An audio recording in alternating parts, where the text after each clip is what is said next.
The National Weather Service in Las Vegas has issued a severe thunderstorm warning for central Clark County and southern Nevada until 6:40 p.m. Pacific Daylight Time.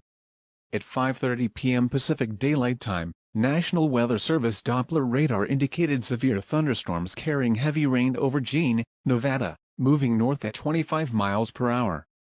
Hazard: expect 60-mile-an-hour wind gusts. Source: radar indicated. Impact: power lines and trees may be damaged or destroyed.